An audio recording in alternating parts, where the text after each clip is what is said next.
Hiring or investing in your business is one of the most emotionally challenging things every advisor, entrepreneur, business owner has to do, especially if cash flow feels tight or you're scared that maybe you're giving the money away. But if you do it right, it's not a risk. It is one of the best and probably the most significant ways to scale your business and also leverage your time. This episode follows on nicely from last week's episode where I spoke to you about reducing profit, revenue staying the same, utilizing some of that money to invest into team, and the struggle that my clients have around their mindset and their fear of this stage of business, whether you are at 20K per month or whether you are even at 70 or 80K per month. It's exactly the same. It comes with an element of risk. But by the end of this episode, I'm going to break down exactly how you can hire right, because I have changed my business game in the last 2 years by getting A players in every seat. So why does hiring feel so risky? Well, it's most likely you've never done it or you've not done it a lot. Since 2016, I've probably hired more than 60 to 70 individuals on my business. And I know for some of you that that may be a fear, but I've had loads of different stages of my business journey and I've grown too quick.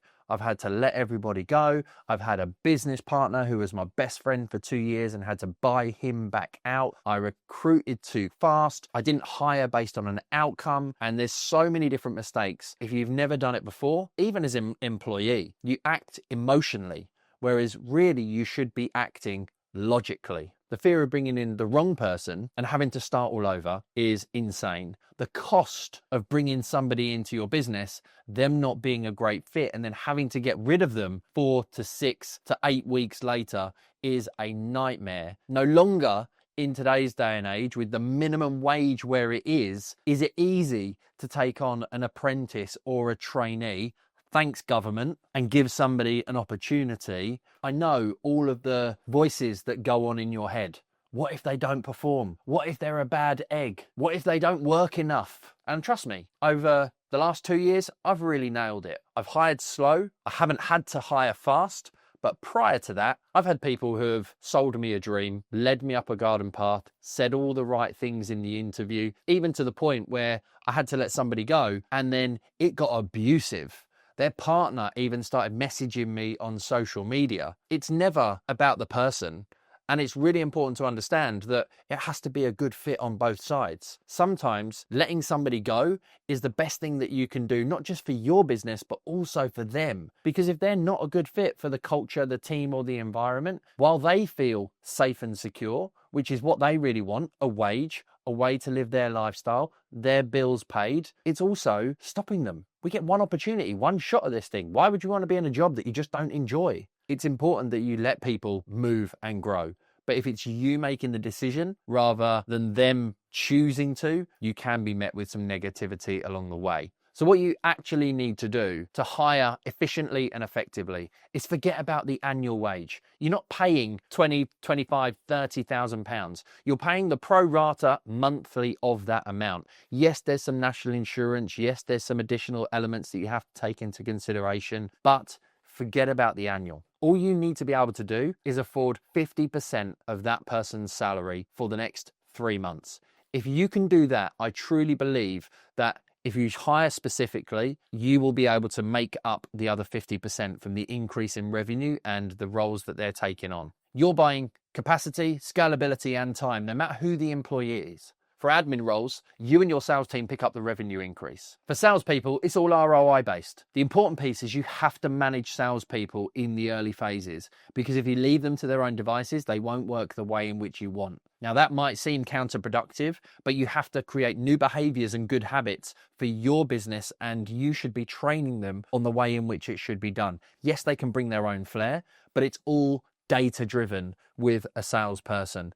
Are they doing the right number of dials? Are they speaking to the right number of people per day? Do the percentages of conversion, value all add up? That's easy to measure, monitor, and manage. So when you're hiring, it's really important to hire on the person and to hire on their mindset, their attitude, the outcome that you're seeking, even the amount of ownership that they're willing to take for that. Because you can't train attitude, but you can train skills. Someone can get better in their role, and if they've shown some self-learning, some ideas They're able to bring things to the table. One of the key things that I love to say to people in an interview is, what would you do in your first 3 months of this job? How are you going to help us to improve what we do? Where can you see we're making mistakes? Because they should, in essence, teach you something in the interview that you don't necessarily know, or they should give you an idea that you didn't think of, because that will show that they're going to bring something new to the business, to the role, and to the team. If you've been following me or listening to me for a while, I want to say a huge thank you. And I want to take this opportunity to invite you to have a conversation, but on the prerequisite that you're somebody who's ambitious, you've been in business for a little while, you're currently facing some challenges, and you're not sure on what your next right tactic is. If you really want to improve your systems, focus on getting better processes, if you want to generate more leads, if you want to build in funnels, automations, AI, if you're fed up of chaos and you want more time, freedom, and autonomy, along with doubling your revenue, then that is something that me and my team can help you with. Let's have a conversation. We call it a 15-minute growth audit, and it's about discussing where you are versus where you want to be. What are the current roadblocks and challenges that you have, and what are some potential solutions, tactics, and actions that you can take to move your business to the next level? It's a hugely valuable call. And look, it's not a sales call. It's an opportunity for us to see what's going on for you and to give you some guidance. And if you want to talk about how we can help you simplify your journey so you can systemize and scale much faster with way less stress, stopping having to figure everything out on your own, then that's something we can talk about on that call too. So all you need to do is click the link in the show notes in the description to book your free 15-minute growth audit, and we'll help you to take your business to the next level.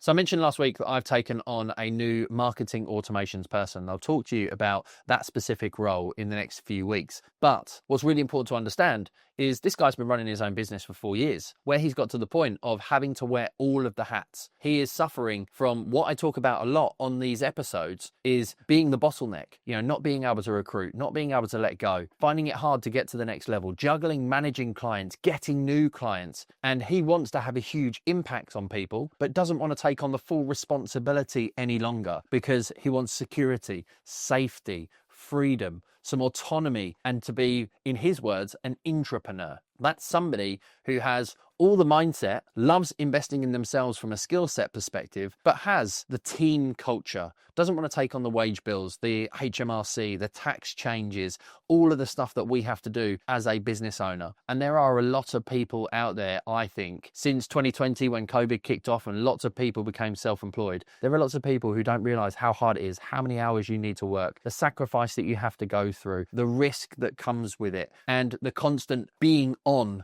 most of the time, and have just fundamentally had enough of it. They want that entrepreneurial role to create a great impact and to help somebody else build and grow their business. They are the perfect A player to have within your business to help you scale and grow. So my step-by-step method, which you can write down and take away to help you to recruit and hire, is to really think about what are the key outcomes and KPIs and tasks that you potentially want to delegate and give to somebody. Because typically a hire should be at the point where you're doing too much or another team member is doing too much and you're at the point of capacity. Once you have itemized that, you can then begin to even leverage AI to be able to write a half-decent job description that is specifically tailored to your requirements that you have. And you can even ask it to give you a job title. Once you've done that, I love using Indeed. It's completely free. Depending on the job, it might have to sit on there for a few weeks. My marketing automation specialist role was on there for a good few weeks, but then the perfect candidate came in out of just purely a handful. If that had been an admin role, I'd have had 70 or 80 CVs, no problem whatsoever. But once you start getting people inquiring, you have to, first of all, send them the little template message in there that's like request more information. And it just says, hey, why are you interested in the role? What makes you think you'd be a good fit? Sometimes I'll have a look at the CV, and if they've had a break in employment or something that I can be more specific about, then I'll tailor that question to get an even better answer. I'm never fearful of sending a follow-up if I want more information, like, hey, look, I can see you've been running your own business for the last 4 years. Why do you want to become an employee? That was a question that I asked. He even came back and said, I've been taking time to think about your answer, and here's why. And that, even from the outset, showed me the type of individual that he is. At that point, I was interested to bring him to a 15-minute conversation, which is the next step in the journey. You like him on that 15-minute conversation, and that is really just a, do I like you? Does it look like I'll get on with you? Do you have any fundamental questions about the role? Once you do like that, then you can invite them to an in-person sit down. After I've had the telephone conversation or the Zoom call for 15 minutes, I'll send them our psychometric testing tool. And that's an absolute game changer because it just helps us to understand what their main energy is, what their flow environments are, whether they're left brain, right brain, creative, task orientated, data driven, systems focused, people orientated. And once we know that, I know where their skill set is going to be within the team, even if they don't necessarily know. And then when they come in for the interview, I don't see them first. I get my team members to sit down with them first, usually get another 2 opinions on that individual. And once they've met with those people, I will then see them and have a face-to-face conversation with them. And then typically after that, they'll make a job offer and they'll begin to start. What I really love is also getting some kind of proof of concept with regard to their work. So for example, with the marketing automation specialist, I literally took my laptop in front of him and said, right, walk me through the CRM. Show me how you've used Active CRM in the past. What's this? What's that? Ask loads of questions. He then blew my mind with a couple of AI things that you can do in the workflows. I was sold. With Monty, he had to go and produce and edit a video that we sent to him and a couple of other candidates to make sure that the skills were there. And while the other individual was more qualified than Monty, we actually went with Monty because we preferred his style of editing, the speed at which he turned the work around, and his ability to be better in the job for the longer term. So it's not just about experience, it's about skill set and mindset and how that feeds into the culture of the business and their desire, values, outcomes, and what they truly want. And can you, as a founder and a business owner, help your team to achieve their own personal and life goals? Because if you don't care about your team and you're not helping them to learn, develop, improve, and grow, and they can't see a path in front of them, then what's the point in them being in that role in the first place? You should want people who want to be exceptional at each part of the job. And again, with Chris, the marketing guy, I said, I'm going to London, so we won't start that week. And then I've got this recording session to do and a couple of other bits and bobs. We'll start the following Monday. He was like, can I come to London with you? Because it was a great learning opportunity. Can I get access to your program to see how you've built out, systemize and scale, and how you've leveraged Active CRM? Can I do all my homework and all my research so that when I come in on the Monday, I am armed and ready to rock and roll? That just shows in advance what a true A player that person is, because they're willing to invest their own time, energy, and effort into helping you to make your business. That is someone who is passionate about seeing growth and seeing results. And if people are just coming in to do a 9 to 5 job, that's fine. I have no problem with having somebody like that in the business, because you need people like that in certain roles within the business. But within this particular role and within this particular hire, and with most of my team, they either give me 150% in the hours in which they work, or they give me 110% in any hours that suit them. And that's really, really important for you to know from the outset, whether they're a 9 to 5er or whether they are there 24/7, 365. That's down to them and their responsibility. No pressure from yours or my part. So remember the long-term win. This is about strategy. If you know your numbers and you can see where the bottleneck is, a typical one for mortgage advisors, you get really busy with the mortgage and then you stop selling as much insurance.